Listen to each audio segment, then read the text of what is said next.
Hey guys, Isabella here. Welcome back to Reeled In. So this will be airing on Friday, 1 week after Ant-Man Quantumania premiered. I figured I'd give you guys a week to kind of be able to go and see it before I released my review on the movie. Now I've actually seen this movie twice. I saw it on a Thursday, kind of like the day before it came out, and then I saw it Monday after opening weekend. And I have to say, I know that there is a bunch of varying thoughts on this movie, but I will say my opinion on it did change for the better after watching it the second time. Not that I originally thought it wasn't a decent movie, I did, but even after watching it a second time, there are still things that I think could have been improved upon, or just things that I personally just didn't really like about it. But overall, Ant-Man I think is slept on. I like Ant-Man a lot, and it was a fun movie, as most Marvel movies are, so.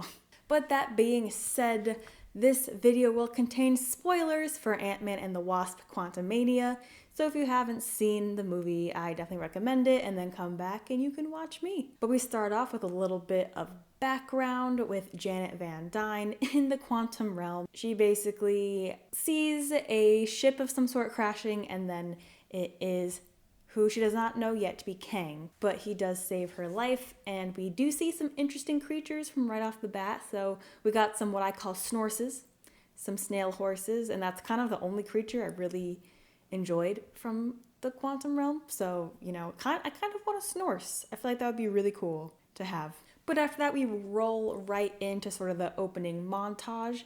I am personally a sucker for montage moments, and I think Ant-Man has them quite often. I do think that's kind of a staple for an Ant-Man movie, so it was kind of fun to see. But in that montage, we did get a new Pim Van Dyne Foundation, sort of Hope's new company, and she does things but good for the world involving, I guess, her research with the Pim particle and stuff like that. But a part of me wonders if it could come back and bite everyone in the butt.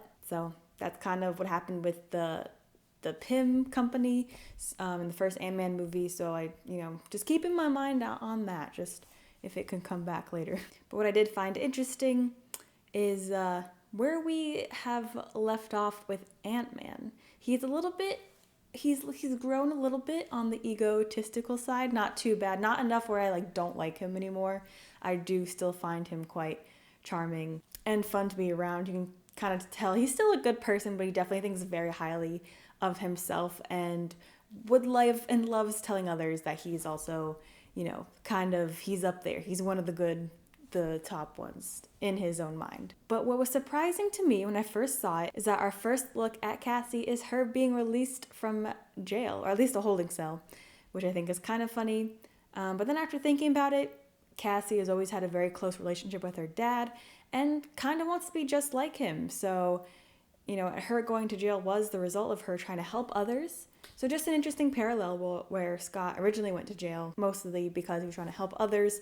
And so another, I guess, hint, although we don't really need a hint for this movie, that Cassie will be following in his footsteps. Also, another interesting thing I noticed is, again, during all this introduction part of the movie, Scott is reading from his book, which I will be getting whenever it does come out in April or whenever.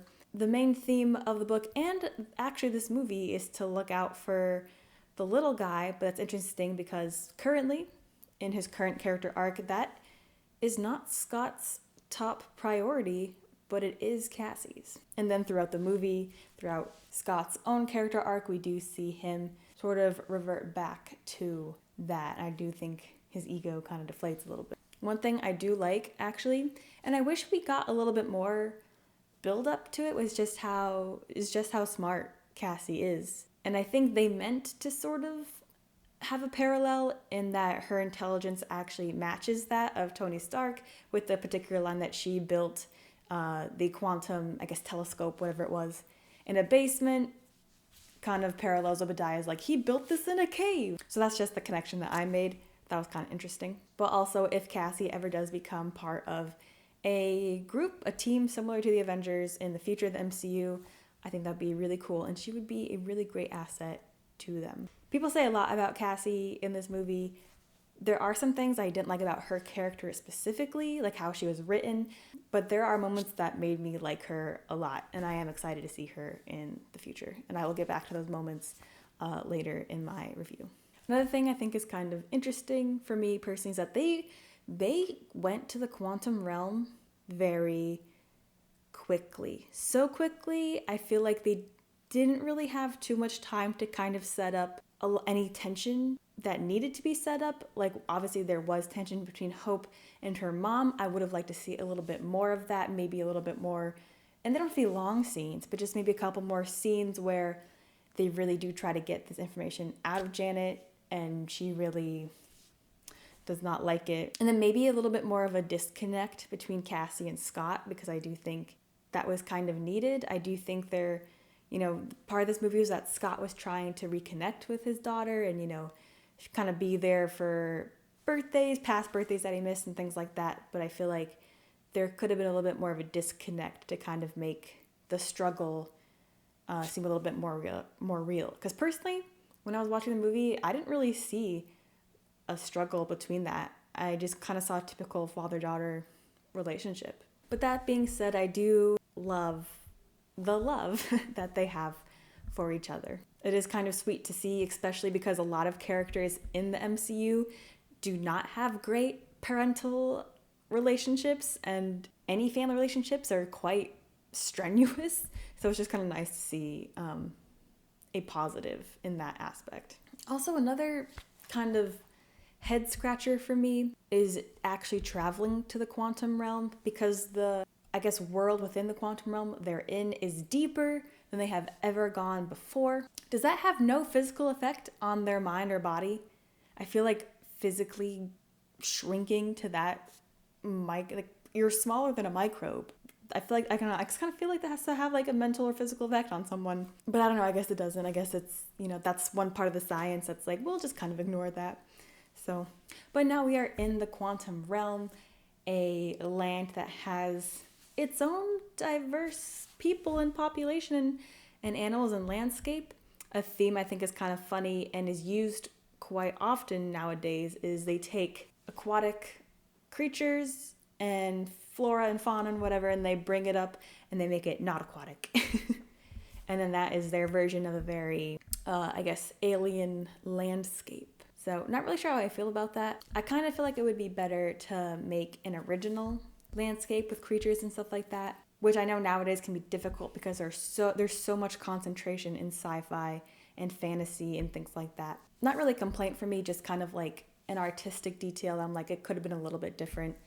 I can also appreciate the fact that you want the audience to have something that they know to be somewhat familiar, just sort of twisted and turned and made slightly different. So, because honestly, this Ant-Man movie felt like a combination between Star Wars, The Fifth Element, and Horton Hears a Who.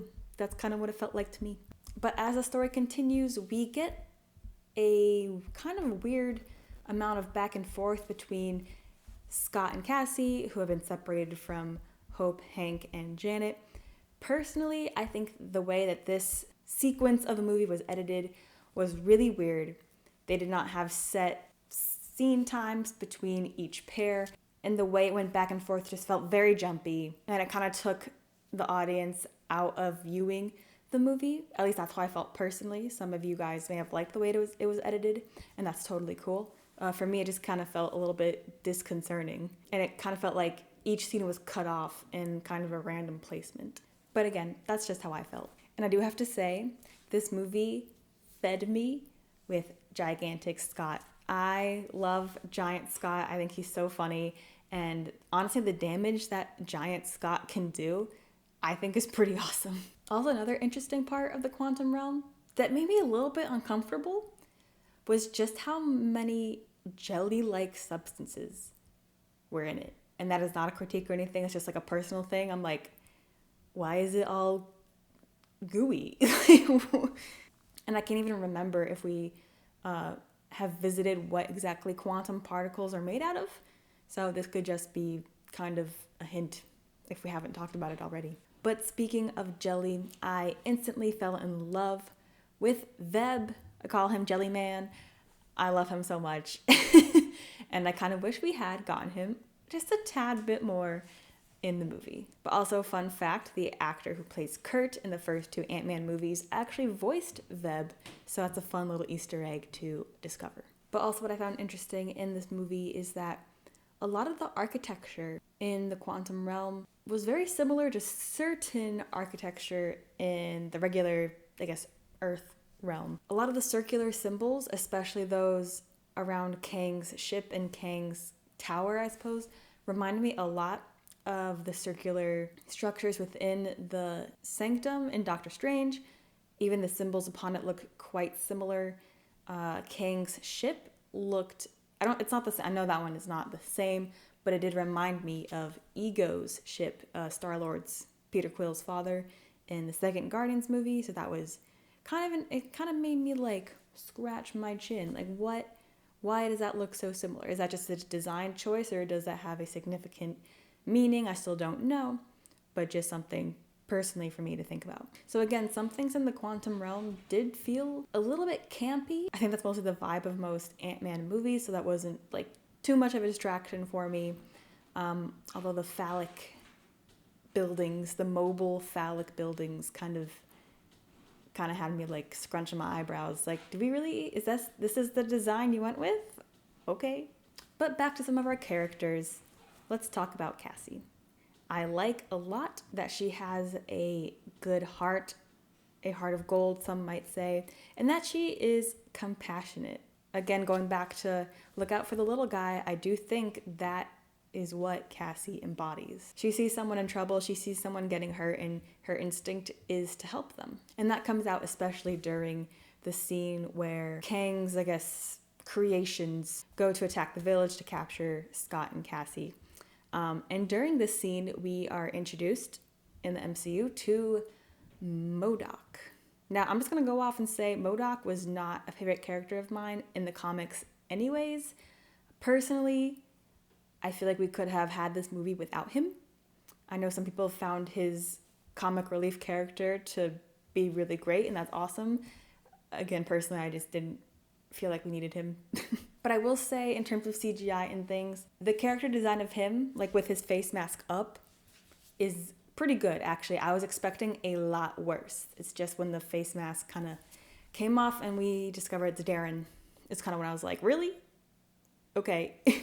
And to be totally honest, CGI in a movie, good, bad, or otherwise, is not really something that makes or breaks a movie for me. I know it's something that a lot of people get angry about. I personally just don't.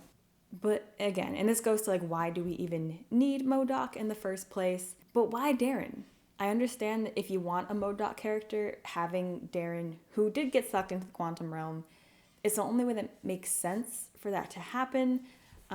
Personally, I didn't think Darren was not a memorable, I guess, antagonist or villain to me personally. So I was never like, you know what? I want to see him again. I hope he comes back in the future. I never had that thought at all. And so to have it kind of, I was like, okay, well, okay. But again, that's just my opinion. If you guys liked that concept, I am glad. Personally, it's just a no for me. But we quickly switch back to Hank, Janet, and Hope in the bar, which looked a lot like the Star Wars cantinas. But then, of course, another fight breaks out because they were double-crossed. Not a surprise there. But the weapons that Hank picks up looks a lot like Star-Lord's blasters. So again, another similar item in the quantum realm that has something similar or exactly the same in the regular, normal size realm. So again, just something interesting, and it also makes me wonder, like, where did Quill's blasters come from? I know Yondu gave them to him, but like, I don't know, kind of interesting. Also, another interesting fact is that all the machines, and I'm assuming also architecture, is alive. And that also makes me a little bit uncomfortable. Like when Janet is hot wiring that ship and it's just, she's presses like a jelly heart. I'm like, that's kind of gross. Like that's, and I'm sure it's supposed to kind of be that way. Like it's supposed to make you feel gross, but I was like, okay, this is kind of interesting. But it also kind of makes me wonder in the future of Phase 5 and Phase 6, if they might try and bring some of the quantum realm stuff up to the surface. if they want to fight against a very threatening force, because Kang Dynasty is going to come out in a couple of years, so that could also be something that might happen. And again, when I say the editing was kind of weird, the way I'm doing this review is I'm kind of going in order, and I am literally just kind of jumping back and forth between everything that happened, and that's what it felt like while watching the movie. It felt kind of discombobulating, which honestly could have been the reason why they edited it the way that they did.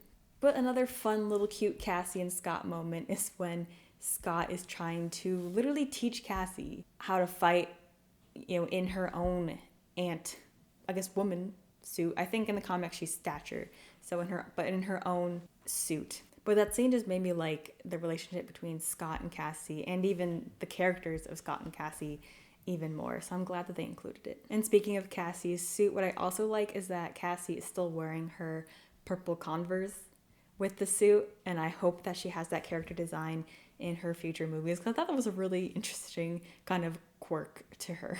And now we get some backstory with Kang and how he came to be in the quantum realm. And I have to say, I loved Jonathan Majors' portrayal of him. He did such a good job, and even made me more curious as to where Kang came from. We got background, but we didn't get the why. And I think the why does matter, because there was this sadness to Kang whenever he spoke. And yes, he was quite brutal in some scenes, but even when, he kind of thought all was lost, he actually had tears. I don't know if people caught that, but he was actually crying. So I would love to learn more about him. I'm sure we will. But I think this is actually maybe one of the times where I'm kind of like, I kind of want Kang to win, because I kind of want to see what happens. It's kind of troubling to be like, who do I believe more? Or whose action do I want to see happen? Scott's or Kang's? I don't know. But we do know that there are many variants to Kang, and it makes me wonder if this Kang's power is shared with all the other variants of Kang. How are we going to defeat him? I'm assuming they are going, Kang is going to come to Earth eventually. And it makes me nervous, because a lot of the heroes that we've met in Phase 4 and things like that, a lot of them don't have, at least in my personal opinion, enough power to defeat Kang on their own. But I guess we'll have to wait and see how that plays out. And like I said, this movie does have its great moments. I think a good moment, at least for me, oddly enough, was when Scott is tasked to shrink Kang's multiverse core for his ship. And it's when all those thousands of possible hymns, there's thousands of possibilities that he could be, that what he could become, and all of those possibilities still love Cassie and want to do everything they can to help his daughter. So actually, maybe, I got chills in the theater while watching that scene when they're all stacking on top of each other to get him closer to the core. So really, I think well done. Like I said, I do think they set up the relationship between Scott and Cassie very well, at least well enough for me to have feelings during this scene. And it also reminded me that, Scott Lang, Ant-Man, he's had a pretty consistent character motivation. I know there's a million movies and now shows for the MCU, and sometimes characters, their growth, their arc, their motivation can get a little jumbled, depending on who's writing and on what character is the focus. But I'm glad that Scott's had a pretty consistent character. He does what he does for Cassie. He became Ant-Man for Cassie, to be able to support his daughter, to be able to see her. Literally kind of everything is for her. But of course, you can't have an Ant-Man movie without the ants, who of course always play quite the role in the movies. The first and second, second, they didn't play as much of a role as I wanted them to, but I'm so glad they had a significant role in this movie. And I kind of hope we get them again, the specific ones that went into the quantum realm and built themselves basically an empire. So I know that this movie is about family, but I do wish we focused a little bit more on the other characters in the quantum realm. Like I said earlier, Jellyman, Veb, I really liked him. Sendora, I think is her name. Basically the leader of the village. I'm gonna call it a village. Would have loved to see a little bit more of her. She was really fierce And I wish we got a bit more action sequences with her, actually. And I feel like that could be possible because honestly, for some of the characters, it kind of felt like they were there a lot, but they weren't really there. Hope Van Dyne and even Janet Van Dyne felt like two of those kind of characters to me. And like I said, I think that's because we didn't have the right amount of tension earlier in the movie to make us really emphasize or sympathize with Janet and Hope's internal struggles. Like, I know Janet is terrified of Kang, and Michelle Pfeiffer did a fantastic job in depicting that Janet was terrified, but a lot of Janet's decisions and the way she was acting in this movie, I could not sympathize with her. In fact, she kind of lost me in any empathy when she kind of was going to leave Cassie with Kang. I was like, you go back for Cassie, Janet. I don't care how scared you are. And Hank Pym, personally, I never really liked him. There's a scene when in the bar where Janet is like, you have my back, and he goes, always. Like, she just lied to you. She lied to you. She almost got you killed. Yep. Okay. And I guess I'll take that example and say that some of the characters' decisions didn't always feel genuine or relatable or like real. And another thing in terms of characterization, every once in a while, the way Cassie was written, it kind of felt like they infantilized her. I don't know the exact age of her in this movie. I'm assuming between the ages of 16 and 18. But some of her dialogue felt a little bit like a 12-year-old. And no hate to Catherine Newton. She did a pretty decent job, I think. But again, I think, maybe it was the direction, the director, the way the script was written. I don't know. It just felt kind of weird. I'm like, because I was watching the movie, I'm like, this is kind of what I think a younger child would say. And the way that they said it. So, but then we get to kind of the final arc of the movie, and we get, again, I was fed very well. We get gigantic Scott, who's just destroying everything. And honestly, out of all the movies that Ant-Man has been in the MCU, this is the angriest we have seen Scott. And honestly, I'm here for it. I think this scene in particular, Ant-Man, Scott Lang, he really showed his stuff. I think it showed that Ant-Man truly is capable of being a hero. I think some people, again, they kind of don't think that is a capability of Ant-Man, but I think Scott proved all of us wrong during this scene. And then we get a really interesting scene where Cassie and MODOK kind of are going against each other. Mostly Cassie's running away, which honestly, if a man baby was running after me with a weird laser drill, I would also be running away.